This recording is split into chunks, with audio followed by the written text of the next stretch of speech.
Well, hi everyone, and welcome back to Crosswires. It's James here, and this week we are going to be talking a little bit more about accessibility. We've talked about accessibility in gaming before. We've talked about accessibility in the web in various different ways.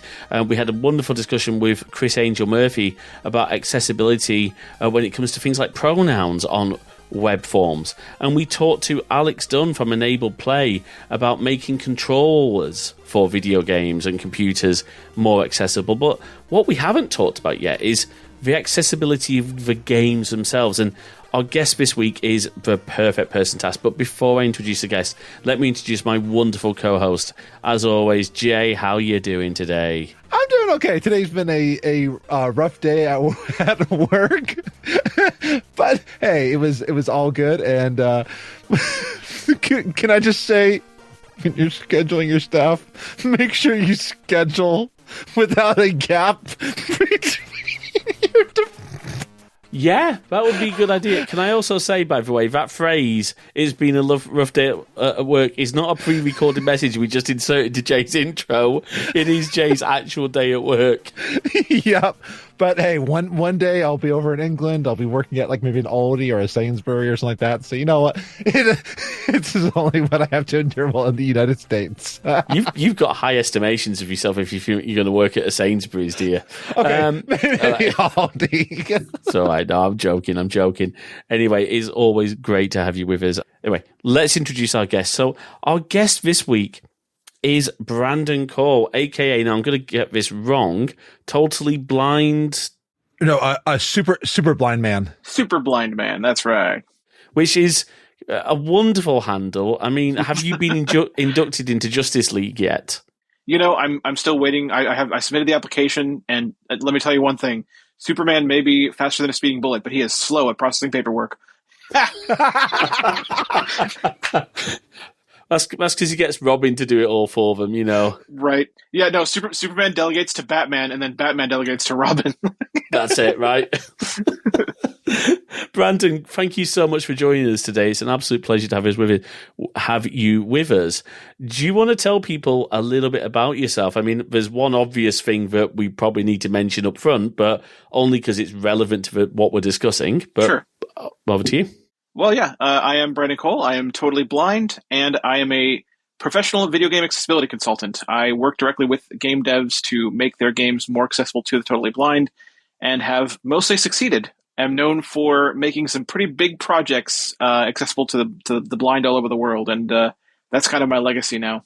I know definitely one of the games that excites both James and I is The Last of Us. Yes, indeed. Indeed. I worked on the entire franchise now. I can say I worked on the entire franchise because it started with 2.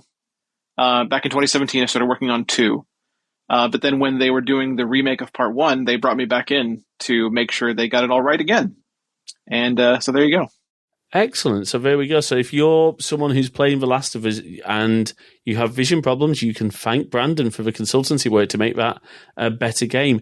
And I guess that leads us then into our first big question is, why is it so important to make games accessible for people with, I mean, we're obviously going to talk a lot about vision impairments and sight loss, but just in general, why is it so important to make games accessible to anyone with a disability? Yeah, I think it's important the same way accessibility of anything is important. It is literally because everyone deserves to have access to everything. You know, you ask why it's important, I say why not? Because, you know, the value, you know, we'll stick with games here, but the value of video games has increased even though the past several years. You know, you talk about things like COVID, you know, that kind of thing, and how video games helped people through that time. You know, because video games are escapism. They are a portal to another world for a while. They're a way to be someone else for a little bit. And why wouldn't someone who is disabled also deserve that same freedom, that same opportunity to be someone else or be somewhere else or just escape for a little while into a game? So yeah, why not? That's a great point because, you know, there's a lot of effort spent, and rightly so, on making sure that movies and TV shows are accessible to people without vision, people without hearing. Although I will admit, so it's gotten better in the last couple of years, but I do remember family members with hearing losses, struggling with some of it, should we say, less than perfect subtitling that used to be the case. Yeah. And I guess audio description is always a part of a problem as well. But you've just made a really good point that everyone deserves that accessibility. Games are so much more now than they ever were before, a way for us to escape from difficult situations or to just unwind. And it's probably more important than ever, given how games are becoming far more about a story than just a simple shoot the bad alien things that are coming down from above. Right. Yeah, and the blind want to experience those stories, and that goes for all disabled people too. We want to have those same experiences. We want to be a part of gamer culture. Games are things that people talk about after they've played them a lot, especially nowadays with those narratives, those big epic stories, and those big experiences you can have. So people talk about games, and we want to be a part of those conversations along with everyone else.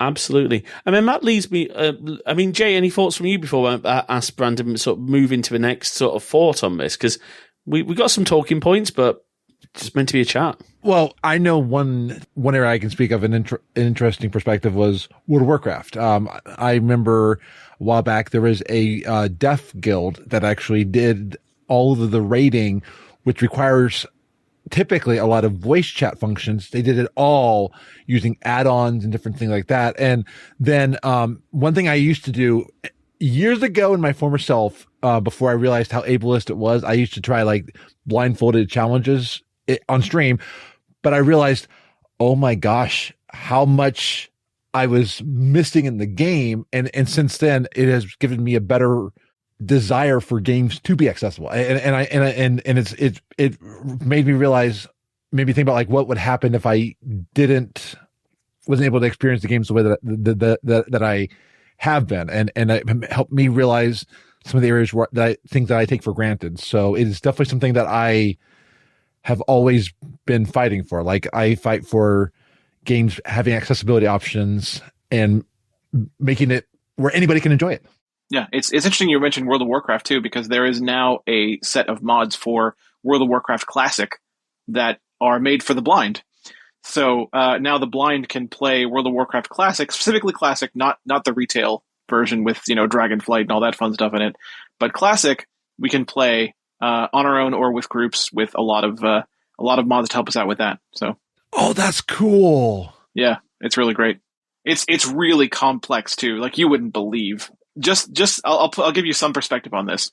So there's a database that has every NPC, every interactable object in the entire world of Warcraft, as far as Classic has come, which is as far as Wrath of the Lich King. And that's the database that is pulled from when they make maps for us, which are done manually, by the way, from waypoint to waypoint to waypoint to get to our destinations.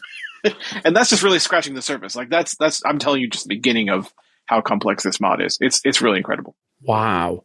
And that actually leads me back to a question which I forgot to ask in sort of the introduction. And it's something that, and I hope this comes across in the right way. As many people know, I'm visually impaired, but my visual impairment just is an impairment. I am not, I'm registered visually impaired, but I'm not by any means totally blind. However much you feel comfortable talking about this, how does being totally blind because, Jay mentioned about blindfolding herself as a challenge to play a game, or people talk about wearing like sight reduction goggles as a way to experience what it's like to be blind, but it's not that simple, is it? It's not even close to that simple. I think the best way I can put this is consider the fact that I, as a person who has been blind for essentially my entire life, technically I could see for 2 months, but I have no memory of it because I was born with a type of cancer called retinoblastoma, which attacks the eyes first. Of course, hence the name. So the eyes didn't last very long. So I have no memory of sight. So essentially for all intents and purposes, I was born blind. So consider this.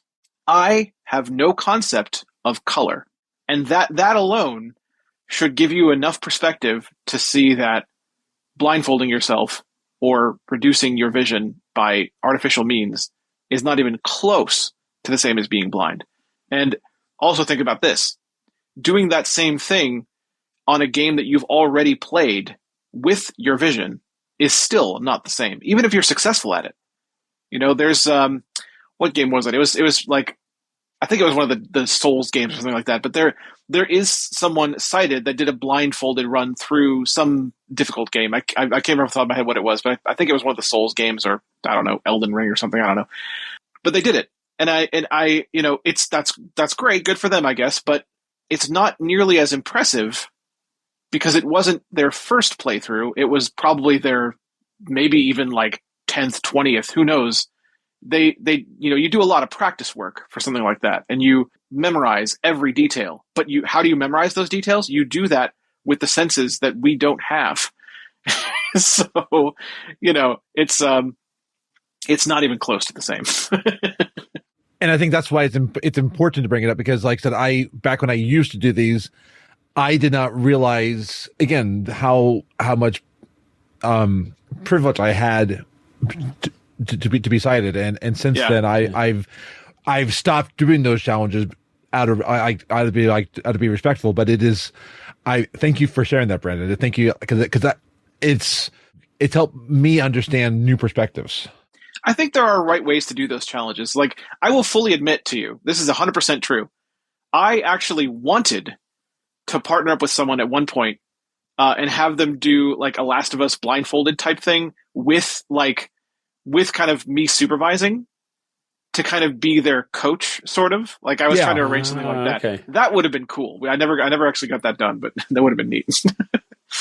And of course, it's worth just mentioning that obviously myself and Brandon are on very different ends of the vision impairment and blind scales. Yeah. But it's worth mentioning there are so many different eye conditions, and just because someone is visually impaired, you don't necessarily know what the vision is. Vision impairment is not a one size fits all.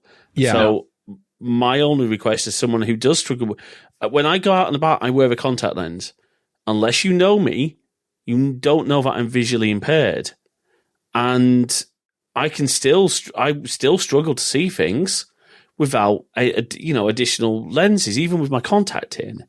So my only request to people is, don't assume anyone's sight. Absolutely, because like I've got my own issues, but I mean I saw. Sorry, I was not trying to be. I was trying to be, but I experienced James's visual impairments firsthand. I mean, and it was I was there for him. Well, thank you.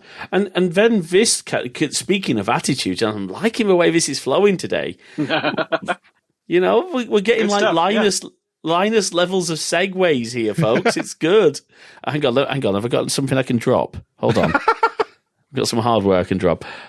No. Don't drop your new Mac Mini. No, I'm not.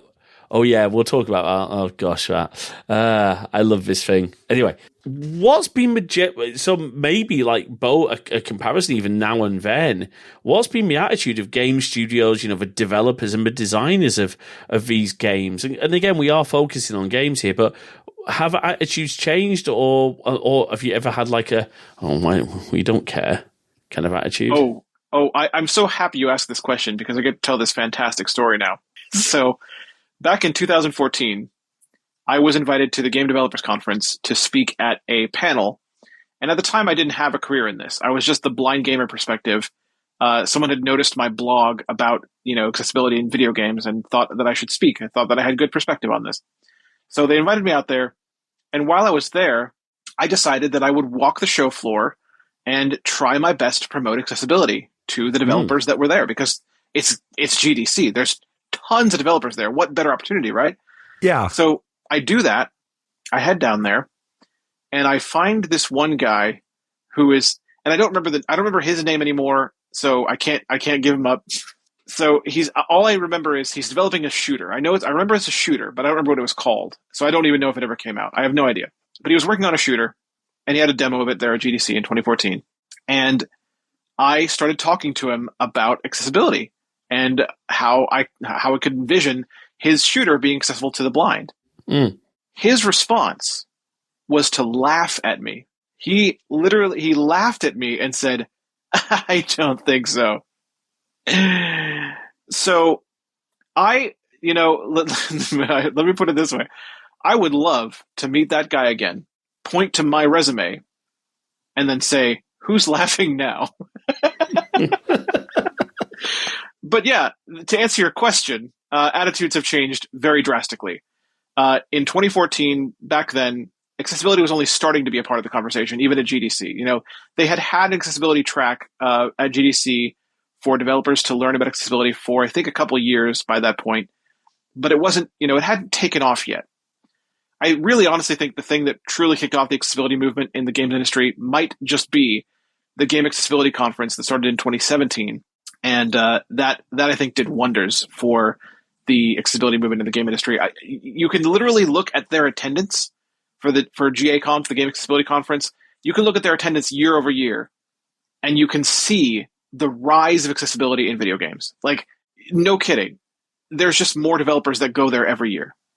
And it's great. It's a fantastic idea, and it has worked really well. I mean, it worked so well, there are now 2 to 3 of them per year instead of just one. So, I mean, it's pretty great. An interesting thing that I still have noticed is sometimes players will be like, why are they spending time on these instead of like adding more content to the game or stuff like that? And I know like one that I have like pushed for better accessibility on in terms of like mechanics is Cuphead. I've said like Cuphead, for instance, is incredibly tough. And they're like, and someone's like, easy mode hurts me. And I'm like, no, you can play the game how you want, but adding more accessibility to a game doesn't hurt you in any regard. It means that more people get to enjoy that game. And see, from my perspective, when I work on a game, I don't look at it quite the way that person did. When I work on a game, I am not creating an easy mode. That's not the way that I see it. I'm creating as close to equality as I can.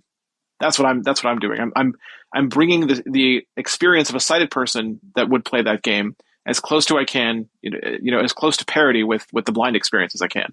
So it doesn't have to be easy. In fact, we'll probably get into this more later, but Forza is a difficult game. It's a simulation racing game. It is intended to be not easy. And that is preserved. It's not easy, even for a blind person using all the features that we have for them. It's not easy, but it's going to be playable. Absolutely, you're just going to have to work at it like everyone else. And are there any sort of standouts at the moment? Because we're talking about attitudes and studios that are doing things right. Are there any standouts of studios studios basically who are really going that extra mile right now? I mean, obviously we've got the folks at, now I've forgotten the name of the studio for Last of Us. That's really Naughty bad. Dog. Naughty Dog, there we go. Yep. Naughty Dog obviously have taken this seriously by bringing you on for a remake of Part 1. They could have legitimately, they could have just said, you know what, let's just leave the accessibility in Part 1 as it is. Let's focus on everything else. Obviously, they brought you in. Yeah. Mm-hmm. And they wanted to make sure they did it right, too. And there's even been features added since launch of the remake of Part 1 that some people don't even know about because they're not very widely publicized, but there's new stuff in there. Fantastic. So are there any, standout studios who you think deserve a special shout out for their passion for accessibility? Maybe the other way around too. Well, of course, I have to shout out my people at Turn 10 for Forza. I mean, because I'm currently working with them. So, I have to shout them out. They've really come a long way. Their accessibility journey most of it started with Forza Motorsport 7 and carried over into, they kind of, Forza as a franchise, there's a little bit of interconnectivity there. So some of that stuff carried over to Forza Horizon 5. Forza Horizon 5 expanded on some of the stuff from Forza Motorsport 7. And now here we are at Forza Motorsport, which, doesn't have a number next to it because it's going to be a more long-term thing. But here we are with that. And the accessibility journey is, of course, it's still going. There's still a lot to be done. But yeah, definitely shout out to them for all their work and the journey they've been on. I think Ubisoft should be shouted out too. They haven't perfected blind accessibility yet, but typically with every new game they release, they have done something more. So their journey is a little bit slower than some other studios' journeys have been for accessibility, but it is happening, and they are working at it. And the building blocks are there, and you can see them in their games as they've gone through the past few years or so. So Ubisoft, I would say, a good studio, has some great people working at Ubisoft too. By the way, multiple people in the accessibility field that work directly for Ubisoft. Man, there's a few out there. There's some I can't mention yet. Oh, okay, yeah. I have other clients. Let's just put it that way. Gotcha. But there's some really good people out there. There's some accessibility champions out there. Even Rockstar, who I've had a pretty big beef with for a long time. Rockstar has recently started hiring accessibility specialists. Not me yet. Wow. Still waiting for that. But they have an accessibility team now. I think they have 5 people that are just on accessibility now, which is actually more than some other studios. Believe it or not, Rockstar actually employs more accessibility people that are just there for accessibility than Naughty Dog does. Wow. So yeah, it's interesting, isn't it? It is. I wonder if he'll ever go back and make Lemmings accessible. Hey, I would help them do it if they wanted to. There you go. Well, we'll talk about retro a little bit later on. So that leads me, because we're talking about, what the work that goes into making these games accessible. Now, for me, and I'm going to admit my ignorance here, because again, when I think about accessibility, I think about, make the text size bigger, make the UI interface bigger. I remember, for example, really struggling. This ages me quite considerably. When the original Command & Conquer was out, and you could either play it in Windows and have it in high resolution, or play it in DOS and have it low resolution, the problem was high resolution mode on a little 15-inch CRT, I couldn't see properly because of... Oh, yeah. So I was playing in low resolution DOS mode. There was no in between. There was no, scale up the UI, even in high res. And you mentioned earlier, obviously, about color. Well, colour is such an important part of a lot of games.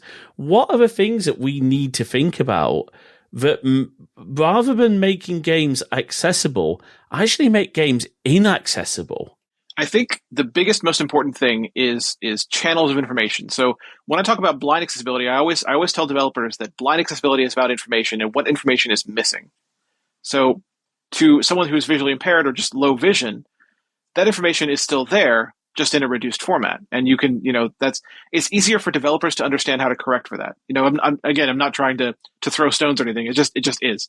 When you ask a developer to consider what is missing for somebody, that's when things start coming together for them as to how they can maybe make their game accessible. What it breaks down to is, if something is presented to the player in one single channel of information, then it's probably inaccessible to somebody. That's one of the best and easiest ways to break it down. If you have something that is only presented to you as a sound, for instance, then what are deaf people going to do? That's the only channel of information. There's no captions. So yeah, that's inaccessible to them. If something is presented only visually, it's not accessible to a blind person. So, it's all about providing as much information as you can through multiple channels of information. And if you can do that, you're on the right path toward accessibility. One area where I saw this was, like, for instance, social media like Mastodon or Twitter. Some people would either not.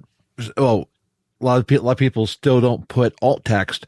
Yeah. But sometimes people would use alt text as like a side joke, and someone's like, "No, you don't add any extra information to alt text. You just describe the photo in the alt text as it is. Not, like, don't use it as a commentary field like some people would use sometimes." I think I have an interesting opinion on that. Go for it. I mean, go for it. Maybe it's because I have a sense of humor. I don't know. But here's my thought. As long as the photo is also described, I wouldn't mind an alt text joke. Like, I don't mind them. I think when you approach alt text, what you really should do is try to convey whatever the thing is that the image is conveying. Your job as the writer of the alt text is to convey the same feeling or the same reaction. And if you can do that, then you've done alt text right. If it's supposed to be funny, then make it funny. I don't care. Okay. But yeah, because it can be, as long as you're fulfilling the primary purpose of letting someone who can't see the image see the image. Yeah, exactly. Described. And get the feelings associated with that image. Yeah. Absolutely. And, and things, again, as you said, like For hard of hearing users, making sure that games have subtitles is going to be so important. There's options to turn on subtitles for everything. Yeah, captions, speaker names, everything. Everything should be there. Everything should be accessible to everyone. Like I said, nowadays games are getting into more directional captions as well, where not only will the hard of hearing be able to read the sound effects that are playing, but they'll also be able to pinpoint where they are with arrows that direct them to the direction of the sound. So they know. That's cool. They know that the siren came from that way. And how does that work on the flip side then? If you're only hearing audio, what can help you as someone who has no sight whatsoever? So say, for example, you are playing a shooter.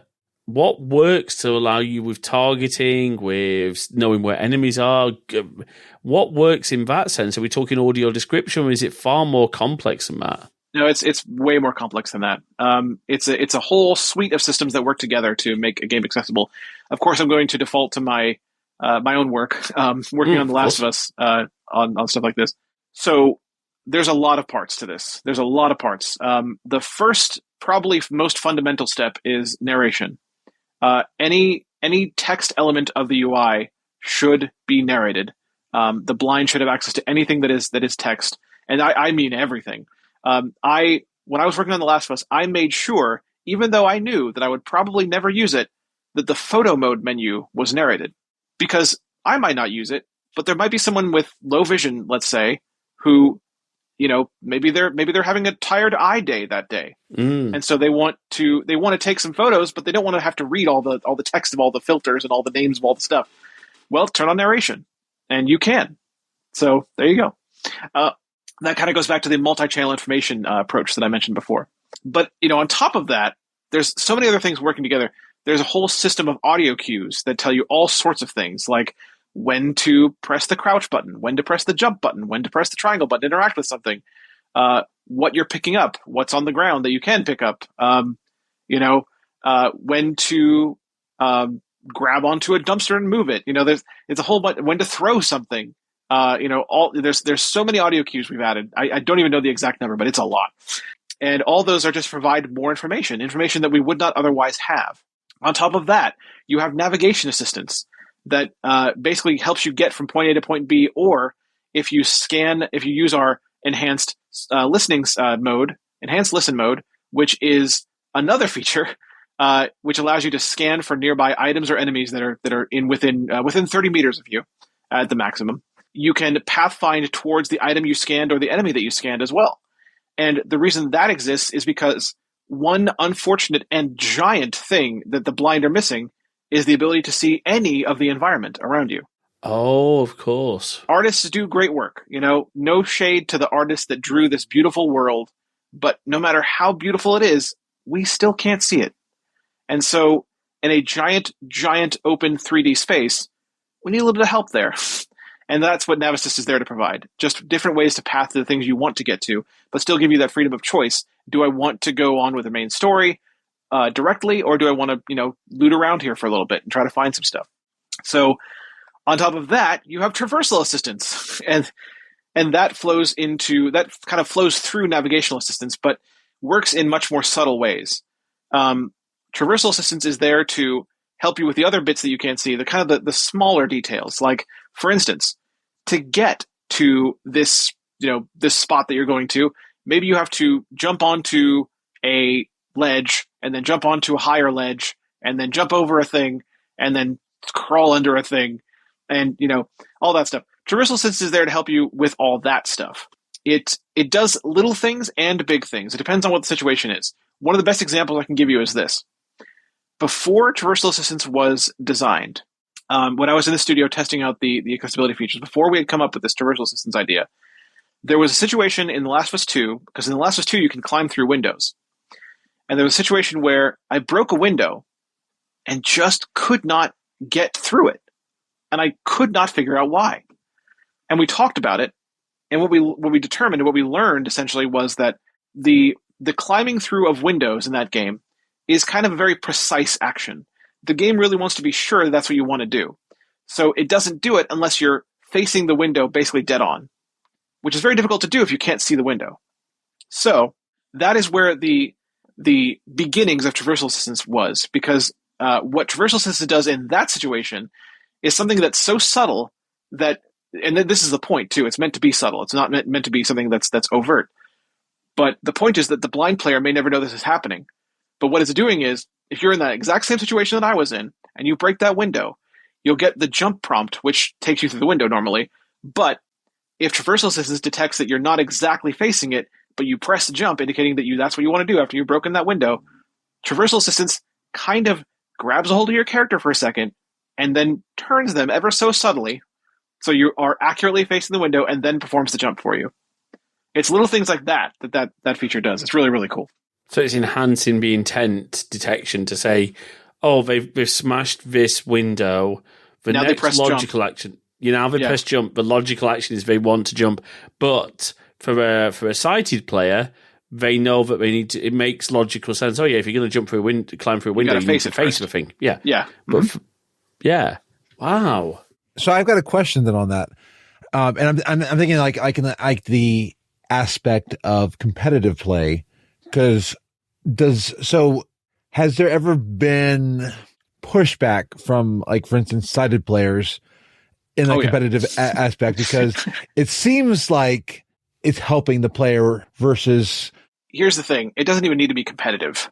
I found out shortly after The Last of Us 2 was released that there were sighted YouTube content creators releasing videos that were just making fun of the features we had put in. For example, the invisibility while prone feature in The Last of Us 2, that feature exists because we had to. I will actually admit, first of all, I've admitted this many times, that it was kind of a compromise, kind of a concession, because we didn't have time to develop a full auditory cover system. If we had, that would have been great, but we didn't have the time to do it at the time. So what we came up with was the invisibility while prone to provide the blind player with opportunities to play the game in a stealthy way, instead of having to go guns blazing all the time, because we want you to have that choice. Now we do have things that make it so you can choose your challenge by activating what we call limited invisibility while prone, which gives you a time limit. So you're only invisible for so long, then you're suddenly visible again. You're notified by audio, by the way, when this happens. So it's not like falsely done or anything like that. It's not scary. Like when you're about to become visible. But the point is, that's why we did that. That's why we made those features, and giving you the limited option allowed you to base the invisibility timer on the stealth difficulty. So the more difficult you set the stealth option to be, the less time of invisibility you would have if you had set it to limited. So you could still create your own challenge even while using that invisibility feature. But anyway, the point is, people made fun of it because sighted people, to them, it makes it easy for them. Because of course it does. If you're invisible, super easy if you're sighted. You know exactly where every guard is, and you know exactly how to take out your enemies because they can't even see you. And it's hilarious, right? Well, what they're not considering is this. It's pretty simple.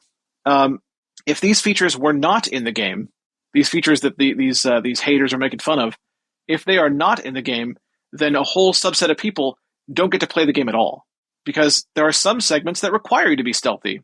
There are some segments, you have choice a lot of the time in Last of Us, which is great.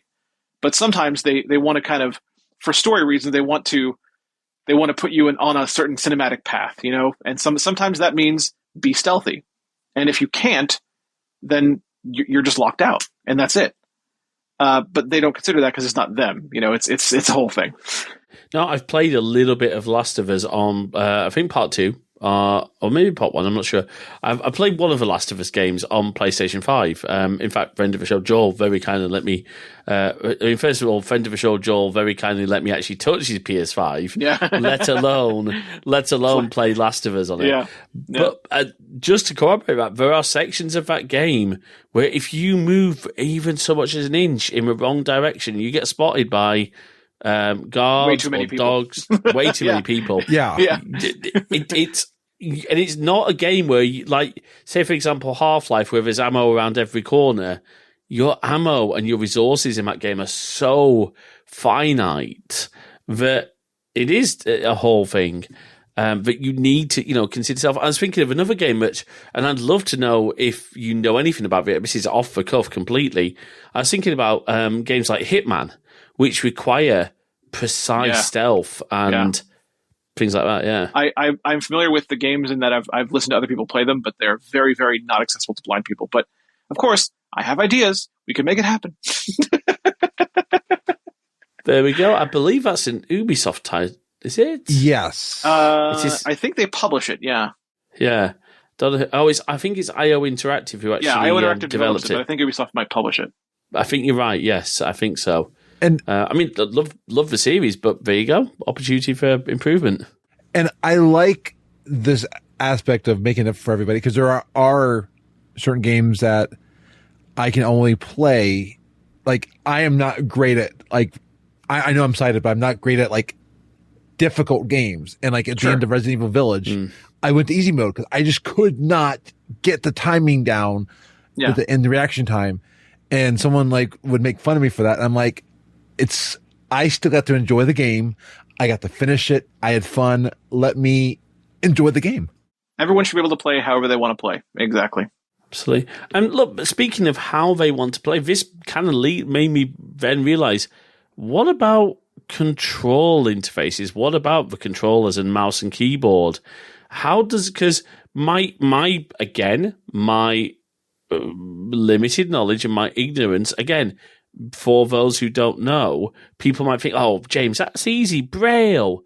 Well, you've got to remember that not every visually impaired person uses Braille. And Braille is not, Braille is not a simple thing to learn or even use.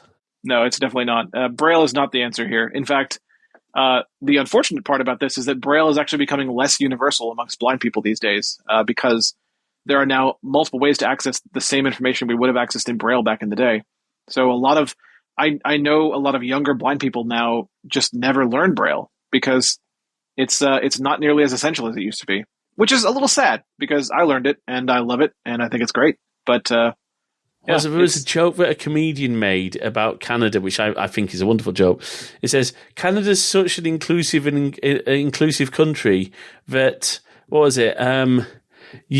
Two blind French lesbians can pay for their lunch using cash because the banknotes are bilingual and have Braille on them. No, there you go. So it just made me... It's not the best joke in the world, and I haven't told it correctly, but yeah, I mean, I remember, back in the day, working with like the special educational needs service, and we're like, oh, we could get you set up on Braille. I'm like, I can read a paper book, right? I just need a magnifying glass. Trying to explain that difference, people say, oh, do you use Braille? I'm like, no, because I've never learned it. Yeah. But so looping back to a question, how do you handle things like controllers and mouse and key or other input? What are the options? Well, I think the best option right now for totally blind players is typically controller. And that's because when you are forced to use a controller input, as a developer, when you're developing a game and you're developing for controller, there's certain things that you tend to do automatically without even thinking about it. Like, for instance, and this isn't always true, but a lot of times developers who know they're making games for a controller will make it so using the directional pad will move through menus in a perfectly reasonable and linear way. Whereas with the mouse, you have to know where the thing you're clicking on actually is. You have to physically move the mouse to point at the thing you're clicking on, which is very difficult if you can't see it. But with the combination of menu narration plus a linear focus, controllers kind of automatically make themselves the best choice for the blind. Now, this isn't always the case. There are some developers who have adopted this strange habit of using cursor movement even on controllers, which we hate. We absolutely hate. And we're doing our very best to discourage those developers from doing that ever again.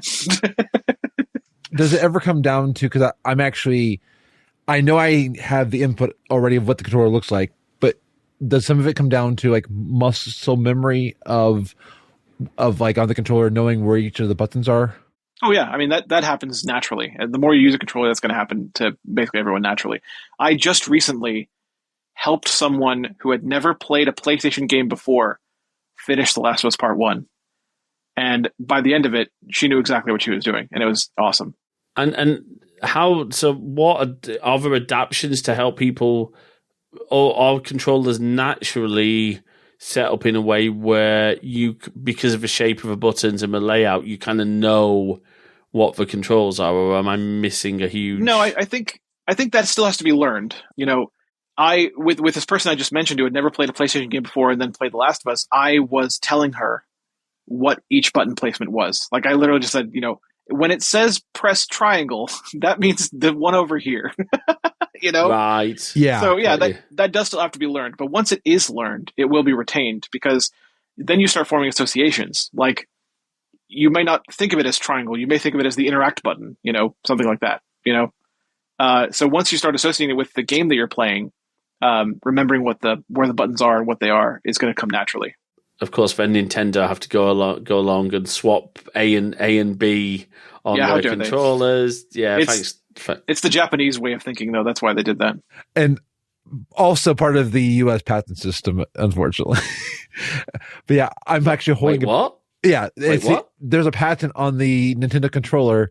So when Xbox came out with stuff, they could not use the controller layout that Nintendo did.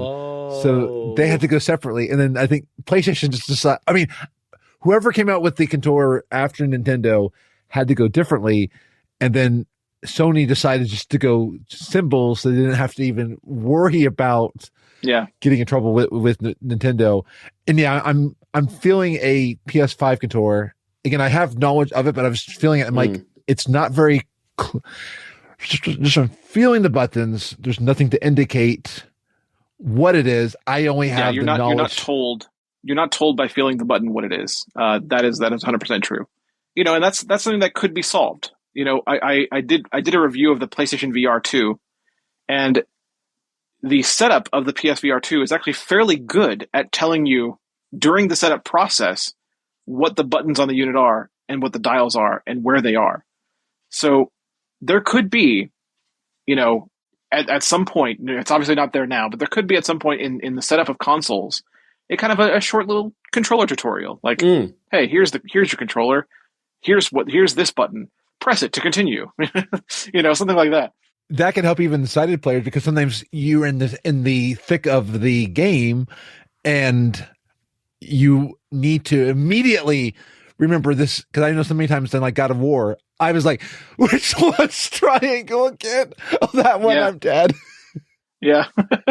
Yeah, the God of War throws you right into it too. Like, God of War does not hold back. No. You can die in the first scene of that game. It is not a game I've played yet, but it's a game I need to play. Mostly because I want to hear Chris Judge's acting performance. Oh, he's very, very good. You'll be very pleased, I think. And it's not, obviously, I'm just somehow expecting Richard Dean Anderson to pop along and have some witty comeback, but obviously not. No, sadly no. No. Anyway, so what would you say if we take it back to say that 2014 time at GDC, yeah, at GDC, that is 2020. That's 9 years ago. Wow. Yep. What was she scary in itself? Thank you. I'm not, fast approaching old. 40. Yeah, thanks for reminding me. Jeez. Jeez, Jay. Thanks for that. You're not invited to my birthday party anymore, by the way. Genuine question, Rob, before Jay keeps making fun of my age. What would you say then? It may certainly in the last 9 years, but maybe going a little bit back. What do you think's been the big advancements in technology and game tech in particular that have enabled accessibility to be part of games? Has there been some sort of breakthrough that's made it more feasible? Or has it just been a gradual evolution of tech? It has been gradual. There have been some breakthroughs fairly recently in terms of engine accessibility. I think that's where the biggest breakthroughs are coming now. The engine makers are now taking note. Unity, Unreal, they're finally getting behind us as far as accessibility goes, and even blind accessibility. And they are starting to implement features for the blind into the engines themselves, which will make it, once implemented, a lot easier for developers to add those features for us to their games. A good example of that is the Mortal Kombat mobile game, which used to be completely inaccessible to the blind, but now thanks to some additions in the Unreal Engine, supports voiceover. Not in every screen yet. They're still working on it, but it does support it. And we can now kind of sort of play that game. There's some missing pieces, but it's way, way more than it ever was before. So I can't complain too much. Which leads me to an interesting question for you, actually, because obviously noticing from the Squadcast interface, you are an iPhone user. Yep. Is it still true that Apple's voiceover is one of the better screen readers out there for out of the box? Yeah, I would say, especially if you're talking mobile, it's absolutely the go-to. There is just no better option. I know some people that have gone to Android after using iPhones, thinking to themselves, but Android is more open. I don't like iPhone's closed system, so I'm going to Android. I've also known those people to come back to iPhone because even though Android itself may be a more open system, less closed than Apple's iPhone, the screen reading technology on Android is significantly worse. That's really interesting. There is just no better option than iPhone. It's completely usable with outside assistance. You can set it up from the go. You can get a brand new iPhone and immediately set it up on your own without any help at all. That's impressive. And I think the same is true on my Mac. I remember setting up this new Mac Mini, and of course it's talking to me straight away saying, if you want to use VoiceOver... If you need VoiceOver, it tells you the command to press. Which is... And even just like from, again, looping back to my visual impairment, not my sight, obviously, again, very different. I don't need VoiceOver unless I'm having a really bad sight day, which sure, but it can be nice. It can, and the voice has got a lot better. But even just something as simple as for the longest time in macOS, you were able to zoom in on the screen with just like a keyboard command, or I think I had mine set up on a scroll, a control and scroll on early macOS. Well, it's taken Windows 10. I think honestly, it took until Windows 10 for Windows to have that level of zoom and accessibility without really expensive.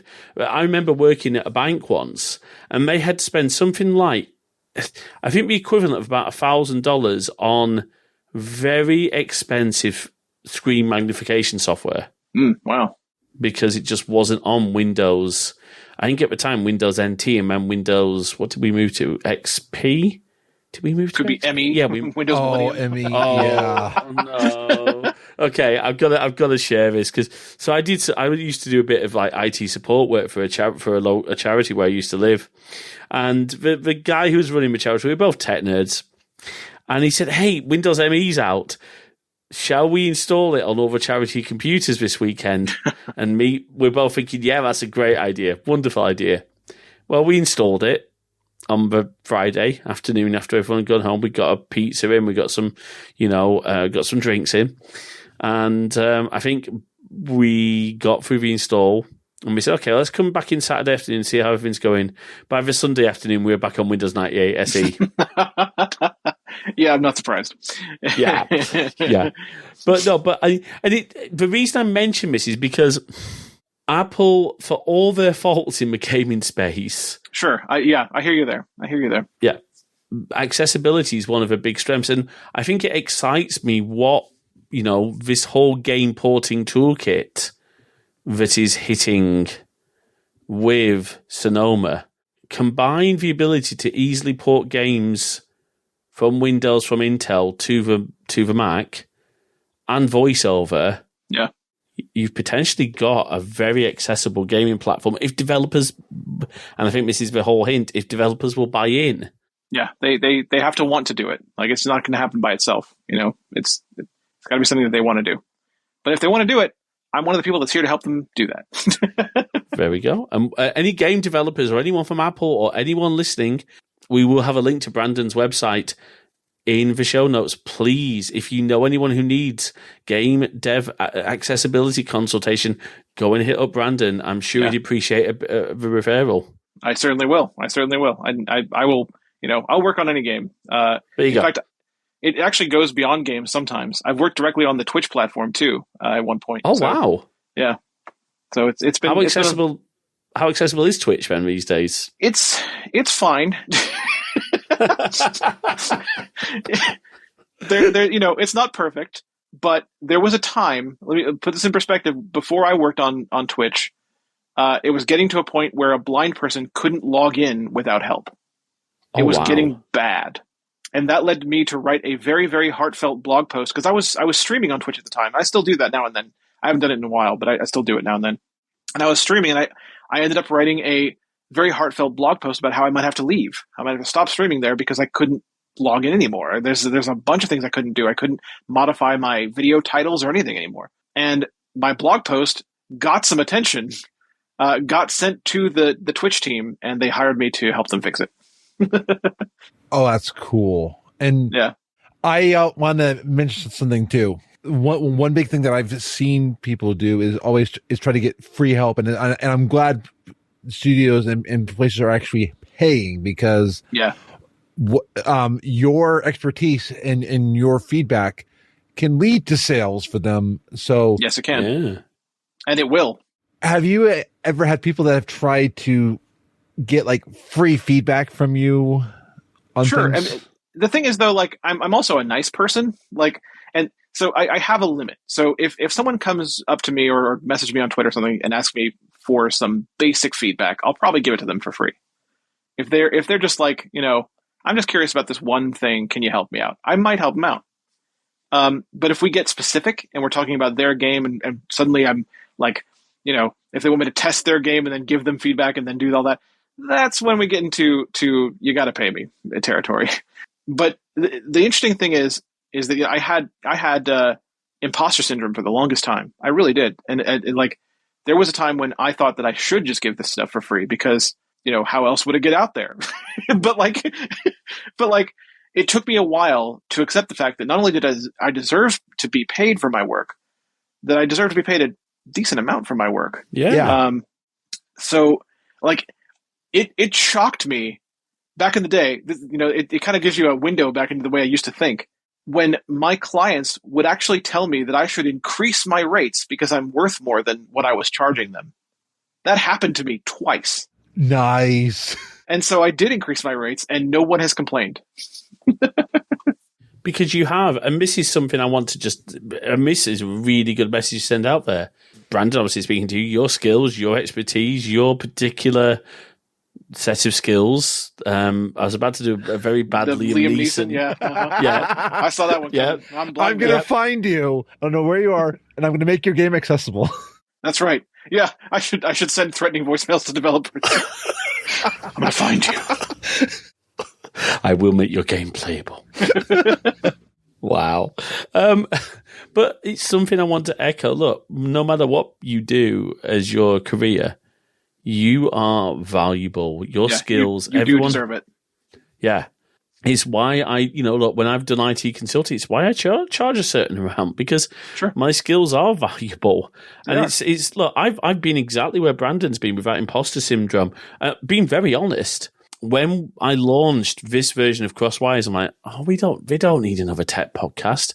But some of the feedback I've got has been just so heartwarming, and to get described by, I'll give you a really great example because it loops into kind of our next little thing, retro gaming. But I was at The Cave, an arcade archive. If folks, you haven't checked out the stuff that Neil and Alex do at Arcade Archive. Sorry, so Neil's up at The Cave, up on the top floor.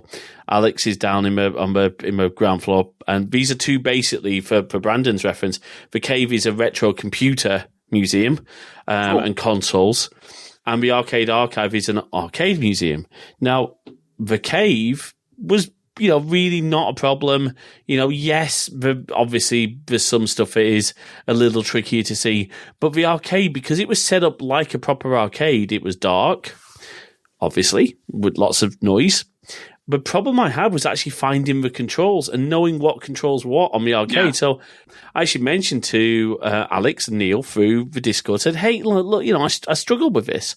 And I said, how about just something as simple as a QR code that someone could scan that would give them a accessible set of, control layouts for the cabinet that you're playing on. Now, that won't solve everyone's problem, but it's little things like that. And, what made me smile is Alex is like, I don't think upset, but I think Alex was concerned that it had spoiled my experience. He says, no, it didn't spoil my experience. I just want to make sure it can be even better for everyone. And I think my mindset. But this then loops me to a question before we talk about, where we still have ground to go in general for accessibility.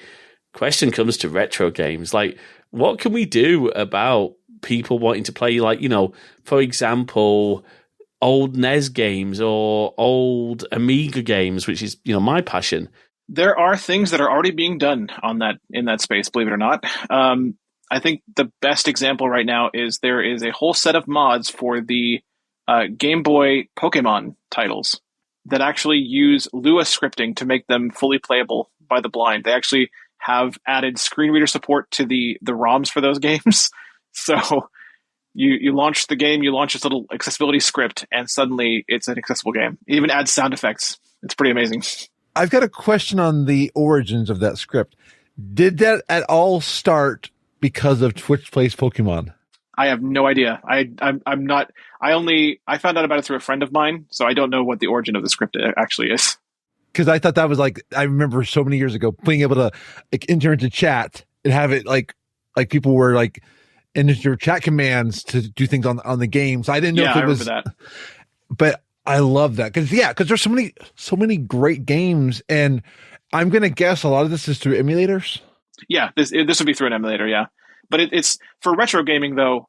I think there is no better excuse for emulators than accessibility. Honestly. Yeah. Nintendo, are you listening? Right. For retro gaming, making older games accessible, emulators are probably the best way to do that. I hadn't thought about that until you just said it, because you're not going to be able to go back and, you obviously, for reference, behind me is in a flight case is an Amiga 500. Well, there's no way am I going to be able to add screen reading or any sort of support to that. Right, exactly. But in WinUAE or AmiBerry, which is the Raspberry Pi Amiga emulator, and I've forgotten which one they use on. I think it actually might be AmiBerry on EmuDeck. You can, again, extend that and build scripts, and then you've maybe got things built onto a platform. So it's actually probably, wow, you've just shed light on something I hadn't even thought about, the value of emulations. Because I think, again, the subtle hint I made is Nintendo was saying emulation is effectively piracy. Yeah. No, this is the best reason for it. I had one question, Brandon, before we get into our final point on this. One thing as you're talking about like traversing and describing, it almost makes me think about the fact that we lost something when we moved from text-based MUDs to 3D games. We're getting it back, though. You're right, in the sense that we lost the verbal descriptions of things that are super cool, like they used to be back in those days. Man, Zork. Let's never forget Zork. Yes. Indeed. But you've been eaten by a Gru. Anyway, but yeah, in a way. But we're kind of getting back to that point with things like audio description. And audio description is now breaking into the gaming space. Last of Us Part 1 very famously features the first audio-described cinematics. Yes, I was involved in that too. First audio-described cinematics in any video game ever. They won't be the only ones forever. I can tell you that much. That makes a lot of sense because, again, the production process that games are going for now is sometimes, I think it's fair to say, there are games that probably have more post-production and more production work done on them than some films. Yeah, that's probably true. It's really interesting. And that then leads us into, and Jay, wonderful segue into this.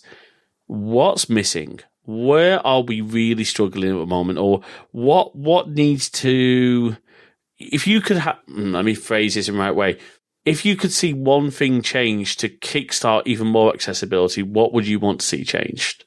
I think just those developers who just aren't there yet, who don't see why they should make their games more accessible to to the disabled. I would like to see the end of fake accessibility efforts. I don't want to get too specific here, but I'm tempted because there's a fairly recent game that has me quite angry. Final Fantasy 16. Okay. I thought you were going somewhere else based on a blog post, but carry on. Final Fantasy 16, ladies and gentlemen, if you're disabled, I wish I could convince you not to play it. Because I don't think we should support the choices that they've made. Final Fantasy 16, in my opinion, despite the fact that they have an accessibility menu, despite the fact that some accessibility features exist, in my opinion, they do not want the disabled to play it. Here's why I think that. Final Fantasy XVI's accessibility features, some of which are things like slow time for dodging and a feature that makes combos easier, things like that. Those features are not actually features. No. They're locked behind items that you have to have equipped in order to use those features, which means, number one, you're already being punished by the game for using these features, because having those items equipped in those slots means you can't equip anything else in those slots. If you need those features, you're screwed. So there's that. Point two, they actively punish you in a more active way in the game's arcade mode. After you complete missions in Final Fantasy XVI, apparently you can play them again in what's called arcade mode, where you're going for a score. But if you're using those equipable items, you get a lower score automatically. And from what I hear, when you're on the leaderboard for that arcade mode, there is active, basically like upfront criticism on the leaderboard for those who used those items to complete. So the ones who didn't can feel better about themselves. So, I would like for that to stop. Yeah. I cannot name the game, but I know one that would turn off trophy mode, for instance, if you did certain things, and that sounds a lot like that. Yeah, it's similar to that. Why can't we name the game? I cannot remember it. I know the game. Oh, I see. Oh, I see what you mean. And it's not coming to mind, but I remember this game where it said, if you enable this, we will disable. You don't get trophies. Yeah, and I've seen that happen more often in games. Again, I'm trying to recall it, but wow. It blows my mind that they are proud of this. Like they think they figured out accessibility. They think they're doing a great job. Like they did a whole presentation on this. It blows my mind. That's not accessibility. No. That is basically a sympathy feature. It's like you can play too. They wanted to check a box somewhere, and they feel like they've done that, and that's all it is. And that's what needs to change. Developers who think that kind of thing and think that kind of way, they need to get educated. They need to work with those who are disabled to make accessibility features happen in their games. And we will help you do it correctly because we want to play your games. Man, oh man, was I disappointed. It's not just anger, it's disappointment. I've loved Final Fantasy all my life, but I have to throw down because this is wrong. Yeah. I share your frustrations, but one of them, and again, this is not game related, but I'm going to actually call out Apple. Apple are normally really good at accessibility. Yeah. There's an area they're not. Apple News. Yes, it will have voiceover support. Yeah, I totally get you here. Yeah. Yeah. If I just don't allow publications to use their own fonts and make it so that there's a font size control for the whole of Apple News, I sometimes, even with my reading glasses on, I can't read some of the Apple News stories. There's honestly voiceover problems with Apple News as well. There's just like, if the publishers use their own layouts, sometimes that throws voiceover off too. So it goes both ways on that one. Interesting. Okay, there you go, and that's another perspective. And I mean, one thing I'll say again, the technology for me, as I don't know how if this is something new, even with being visually impaired, because of the nature of my eye conditions, I struggle to read paper books, so I do definitely rely on Kindles. Yeah, and I know Jay's raising a hand, but she does the same. iPads for me. Can I just give a huge shout out to? Yes, it's an Amazon company, but Audible is one I love Audible. Yeah, isn't it great? It is. I love Audible. I'm always reading something on Audible, so yeah, I'm with you there. Yeah. Although I will say, at least they finally fixed the narration on The Hunt for Red October. I think they did. I hadn't heard about that. They did a re-record on it because the original narration was so dry and wooden. You didn't get any excitement out of it because the book is. If you've never read the book for Hunt for Red October, but you've seen the film, all the things that you wanted questions answered about of how did this work, how did that work, what was going on here, what was going on there, the book answers it all because, I mean, obviously, give me a ping, Vasily, one ping only is not actually a line in the book.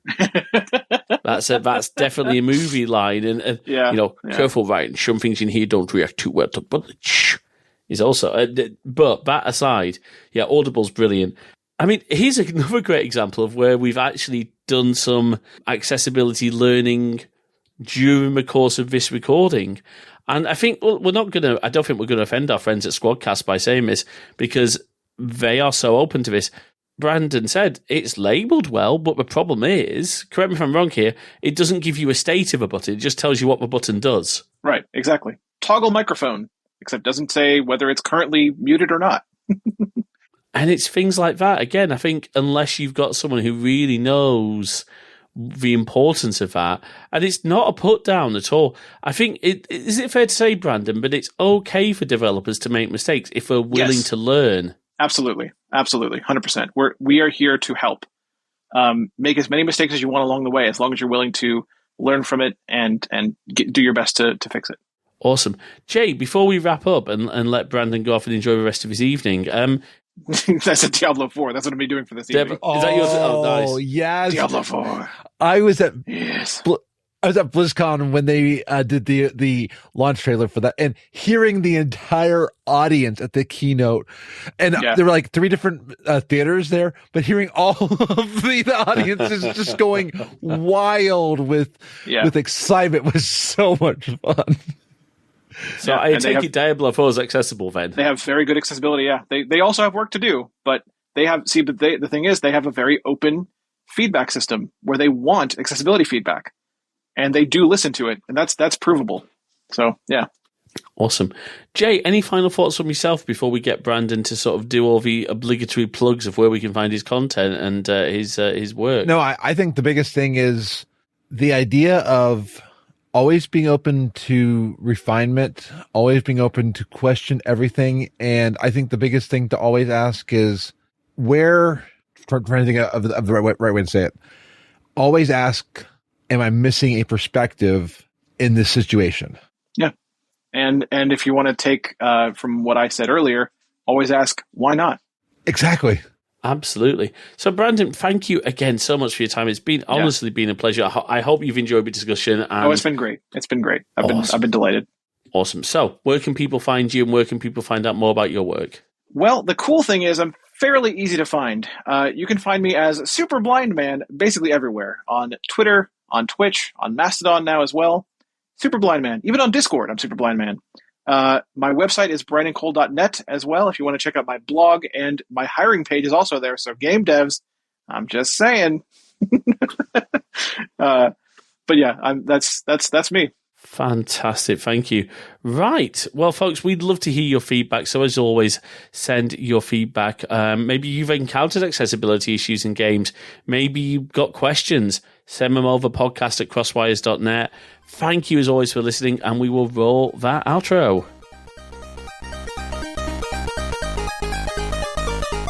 Thanks for listening to this episode of Crosswires. We hope you've enjoyed our discussion, and we'd love to hear your thoughts. So please drop us a note over to podcast@crosswires.net.